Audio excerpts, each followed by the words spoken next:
I really, it's just about like figuring your opponent out. Just any little thing. Just any little thing. Like, just how he. I think it's really simply about figuring out your opponent by observing even the smallest detail, such as how he reacts to things or moves in response to input.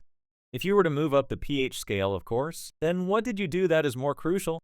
Legacy, or the way we've positioned J.V. Davis and Lamont Roach, his next opponent, next to each other, may surprise boxing fans who believe there is a huge disparity between the two athletes.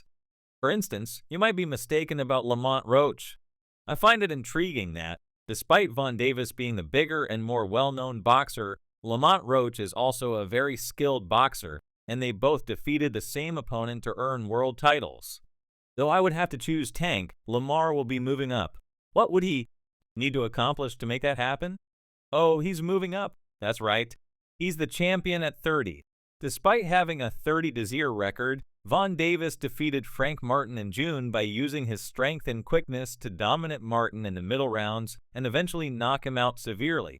Is not your average boxer. The fact that Frank Martin Roach hasn't proven he can dominate opponents in the lighter weight classes only serves to exacerbate his problems. I know you're at 130 pounds, but if the right fight came up, would you consider taking on a big fight at 35 pounds? If the money was right, most definitely. If Lamont Roach had won 6 straight fights after suffering his only defeat, a decision to Jamal Herring in 2019, that would be his best run since then. He defeated Hector Garcia in a split decision to win the world title in November of last year. While it's difficult to imagine him posing a serious threat to Davis, the fight is feasible and could take place either in Davis's hometown of Baltimore or more likely in Washington, D.C., where Davis headlined for his fight against Hector Garcia, despite Rob being from D.C. Interestingly, Garcia was previously stopped by Moan Davis in the 9th round in January 2023 at lightweight, about 10 months before losing to Roach. Oh, okay, I have to go with Tank. What does he need to do to make this competitive trade with you? You got a box office move up. The primary concerns of this fight are Lamont's underappreciation despite his smaller stature and his demonstrated ability to knock out opponents. A championship is at stake because those belts are about to become available. Yes, a 130-pound fighter is a difficult opponent for any fighter to move up in weight, but Lamont Roach Jr. will face an even more formidable foe in the lightweight division when he challenges Vanit Tank on December 14th. The World Boxing Association has granted Roach Jr. permission to move up to 135 pounds. Because of his dominance, Davis rose to prominence in boxing and was known for his remarkable talent, ring, acumen, and ability to change the course of a bout. In order to defend his lightweight title, Davis is permitted by the World Boxing Association to personally select opponents from the super featherweight class. The Tank set you up with all kinds of shots, man, and like I tell people, Tank can win a box. This practice is considered unfair to the 135B contenders because it permits Davis to prolong his reign by sparring with lesser opponents from a lower weight class, undermining the competitive integrity of the sport. When news of the Davis-Roach class was released by multiple outlets, boxing fans all over the world expressed their disapproval, demanding to see Davis advance past the second tier and put his talent to the test against the other top fighters at 135 pounds. Devin Davis replied, "Now that you've said that, shut up and go back to what you were doing." But to this fan's surprise, Lemon Roach might have much more to offer. While attending the University of Maryland, Raj was a decorated amateur who won gold medals at the National Golden Clubs in the USA Boxing Youth National Championships in 2013. The following year, he made his professional debut shortly after signing with Golden Boy Promotions. Before he lost to Jamal Herring in Music 2019, he went undefeated in his first 20 fights and won 3 minor belts. One excellent way to compare Raj to Tank is to see how he dared against the opponent they both had in common. Hector Garcia Rook did better than at Mandalay Bay Resort in the casino's Millab. Hector Luis Garcia made a split decision to defeat the Dominican Southpaw for the World Boxing Association Super Featherweight title. Garcia was injured by Altiar Arena Roach in the 11th round, and on judges Max Duca and Robert Hoyen's scorecards, they were awarded a questionable knockdown in the 12th round, winning their competitive championship clash. Listen to the David Novitz Demetrius pay-per-view opener on Draw the Ender card on Showtime. Judge Tim Chun gave Garcia the victory in this fight, 111 to 113.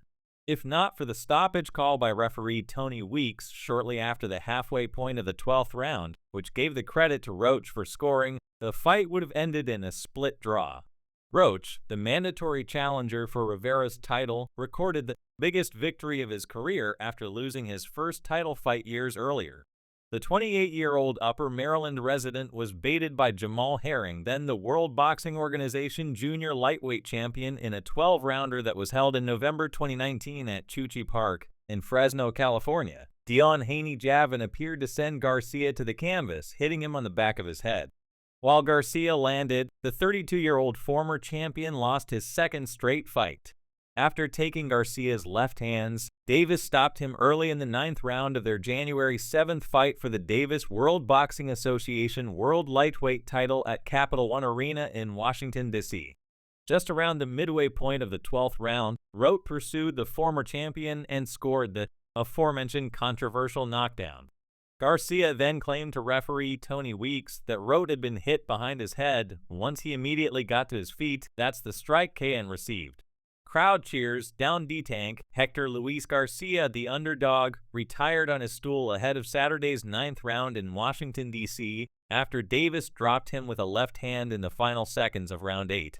Garcia delivered a barrage of powerful blows to steady legs, and after the fight he remarked, "I didn't know where I was when he hit me with that shot. My head hurts, and I can't see, but the TKO gave me my vision back." Though the fight isn't officially scheduled, Davis maintains the scheduled super fight against Ryan Garcia on April 15 in Las Vegas. "Let me land that shot. There's that left hand from clearly was putting." At the time of the stoppage, Davis was ahead 79, 7,379, 73, and 7,874. "I was trying to beat him mentally," Davis 20 said. "I had to bait him, God willing, and I'm prepared for the fight with Ryan Garcia, which is set for April. He's been training and chatting, so I was trying to trick him with my hands, my eyes, and other things. He's a tough fighter." Garcia used South PAB to control the tempo during the first 3 rounds, leaving Davis, who is usually a slow starter, without many clean punches. In round 4, Davis eventually settled into a rhythm.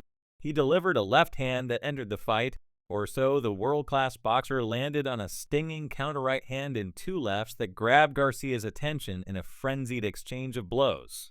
Garcia, a 130-pound champion who upped his weight to 135 pounds for the Korea High Purse, was all too ready to stand in the pocket and exchange blows with the stronger, more durable puncher. Davis, who is from nearby Baltimore Impact, more than 19,000 spectators at Capital One Arena, started a pot shot. Garcia led with his left hand in round 5, followed up with some powerful hands, then began to really settle in on those strikes toward the conclusion of round 6 with his right hook. Davis comments, "That was a nice one going at it."